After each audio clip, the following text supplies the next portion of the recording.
welcome to today's workshop. It's a 6th workshop, so we are after the half of the series of 11 workshops. And today's topic is how to detach from the past, from what mattered in the past, and also how to embrace your new identity by embracing who you truly are. When I interviewed people in retirement, there was this sentence: when you are employed, you have your position, your badge, your place, your colleagues, but when you retire, you go from somebody to nothing. You kind of lose a bit part of your identity, part of your place in society, a role that you played and that maybe you appreciated, people were appreciating what you were doing, you were also rewarded for that. But it's not only at work. Another topic related to retirement and getting older is also this empty nest syndrome, right? With the age, kids are growing up and suddenly they don't need you that much anymore. And if you were really someone who enjoyed being a parent, it can be difficult to cope with as well. And sometimes we just get sort of attached to certain roles and positions, even social status, consciously or unconsciously, and we are missing it. In retirement we miss it, or when I left my corporate job I was missing it as well. So it's something that anyone can face at any stage of their lives. And the challenge is that when we stay too much attached to these things in the past, there are some emotions, we are missing certain things, or we regret certain things, we kind of overthink what happened in the past. It can keep us stuck and it can hold us back from moving forward. Another person, when I interviewed him, was a manager who did a reorganization of his department, and as a result of this reorganization he decided to retire early. And then he shared with me, okay, so it was my decision, I retired early, but for months I was waiting for the company to call me back until the moment I realized, well, they are never going to call me back and I need to move forward. Kind of detaching from the past and detaching from our expectations maybe, or hopes, well, not hopes but expectations, can save a lot of time and energy. And I would like to share with you my own experience and also the process that I used to detach from the past and get over some painful experiences and move forward.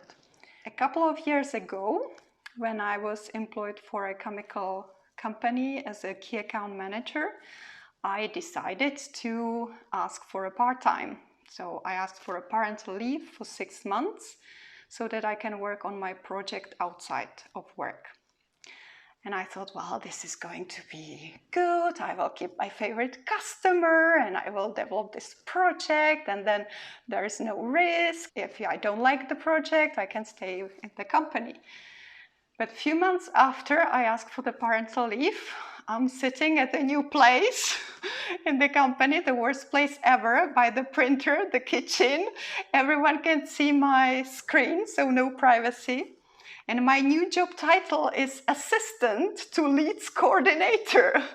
So you can imagine my ego was super hurt and I felt everything, any possible emotion. I felt humiliated, I felt angry, I felt betrayed by my manager, I felt sad, I felt like I'm not good enough. But the worst thing was that I couldn't really focus on the other thing I wanted to do outside of work. And so sometimes later, it's already almost 2 months out of my parental leave, I'm at home and I'm thinking, I really need to get over it. I need to detach from it. I need to get over these emotions and I need to move forward. And so I did this internal process that I would like to share with you that helped me, and maybe it can help you in case you want to detach from something difficult, painful, anything that could hold you back. I will first tell you the steps. First, what you want to detach from. Second step is acknowledge your emotions and really go deep into your emotions. Then third step, think about your ambition. Fourth, detach yourself. 5, take a decision to move forward. And 6, define some actions to move forward. So it's a very simplified description, and I will go step by step. So first thing to think about is, what do you want to detach from? What is maybe holding you back? What creates some emotions within you? Maybe is there anything that you are missing from the past? Or is it any painful experience you had and you want to get over it? Maybe you have some regrets, or maybe some life goals or dreams that didn't materialize in your life and you kind of feel still a bit of regrets or some other emotions related to that. So first step, what do you want to detach from? So in my case, I just wanted to move forward and detach from this humiliating experience. I called it in my mind humiliating experience. So second step is to acknowledge your emotions. How do you feel? And what specifically makes you feel like that? So neuroscience says that when you label the emotions, when you either say them or when you write them, it automatically decreases the emotional charge. And when you are less emotional, you can think better. So what I did in my case, I just wrote down everything I felt and everything what was going on inside of me, and just give myself permission to feel them, not trying to force myself or judge myself that I feel like I feel. And I think that's also important. Just acknowledge your emotions and give yourself permission to feel what you feel. It's okay. And the third step is your ambition. So I really believe that it's way easier to detach from the past when you know where you are going, what's waiting for you in the future. So you can look at your ambition. How do you want to feel? So how do you want to feel in the future instead of what you feel now? Think about your priorities, what really matters now, and what you want to see in your life in the future. And for me, connecting to my ambition was a game changer because I remembered why I decided to take the 6 months leave, and that I wanted to have space to work on my project. And it really doesn't matter that I do a shitty work, but what matters is really to be emotionally well and to have a mental space to really not waste my time and work on my project. So I wanted to feel more in peace within myself. And then detach yourself from the past. How can you detach yourself from the past?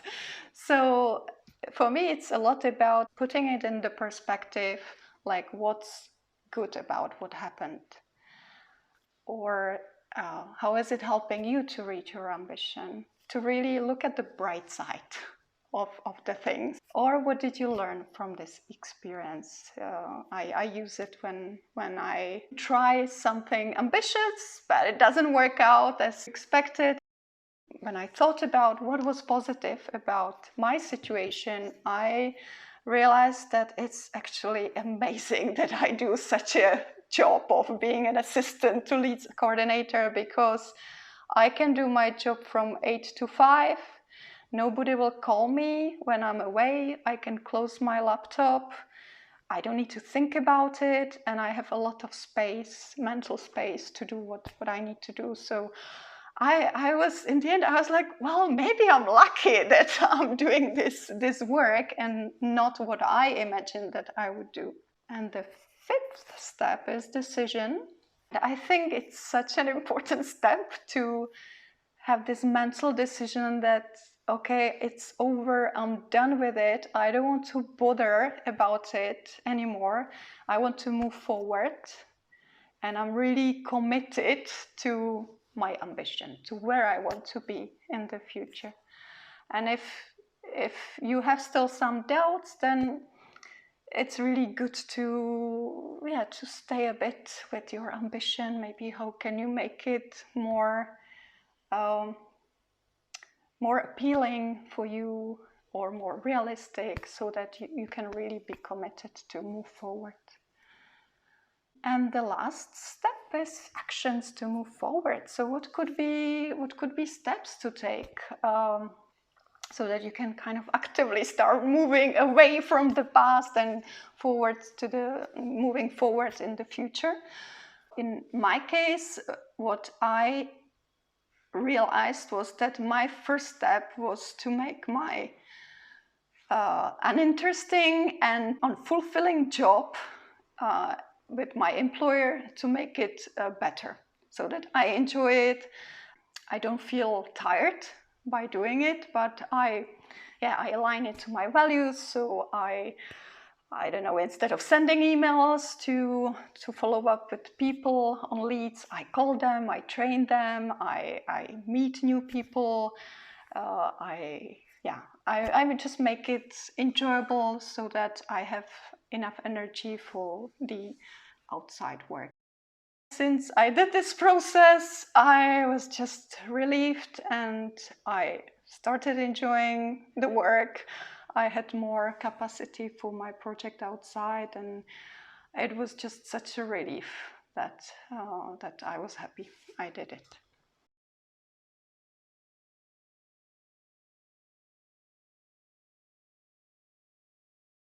I wanted to go to the next topic, which was how to embrace your new identity and embracing who you truly are, because I think that's the real thing. It's not about a new identity, but it's really about embracing who we truly are, without any titles, without any positions, without any roles. It's just like we are naked and we are starting from zero, but we still have a lot of resources. We are valuable, we have our experience, we have our knowledge, we are unique, and we have many things to offer. So the exercise I wanted you to do at home is the following. But before I share you the exercise, a special picture for dog lovers. So who are you? Your identity. And actually we sometimes relate it to the roles and titles, blah blah blah, everything I said. But the definition I found was that a well-developed identity is comprised of goals, values, and beliefs to which a person is committed. So it's really not about others, but it's a lot about what you believe, what your values are, what your goals are, and everything. You can clearly say, yes, that's what I believe in, that's my value, that's my goal. So it's a definition of Erickson, and he also adds that it's the awareness of the consistency in self over time, the recognition of this consistency by others, which I don't fully agree. I think we evolve as human beings. Sometimes we believed in the past in things that we don't believe anymore. We have values that change. We have goals that change, and with every change, and retirement is a big change, we do change, and the context changes, and we evolved, and we obviously question the values, the beliefs, the goals we had. And so sometimes we ask ourselves, who are we, or who am I when I'm not anymore employed? And I asked that question when I left my job, a corporate job, and I didn't have anything. Who am I when I have no job? And so that's really a great topic to explore for the next time. Ask yourself a question. Who am I? So who are you? And write 10 things. Who are you? Who are you? And then the second topic will be around your value, because sometimes the roles we play, the jobs we have, or what we do, sometimes it's like a way how we see our own value, or how we get validated that we have a value for others. But you can look at your own value yourself, right? So what makes you unique and valuable? And note it down. What do you bring to the world now? So what about you is so amazing? Maybe you are someone who is so funny, and when you talk to people you make them laugh, or maybe you have some deep insights, or maybe you are such a family person and you're so caring and loving, so people just enjoy being with you. And what else do you want to bring to the world in the future? Is there anything else you want to bring to the world? And that will be kind of a preparation for the next session around your purpose. So we will look at your purpose in the next session, and it would be very helpful if you did this self-exploration before.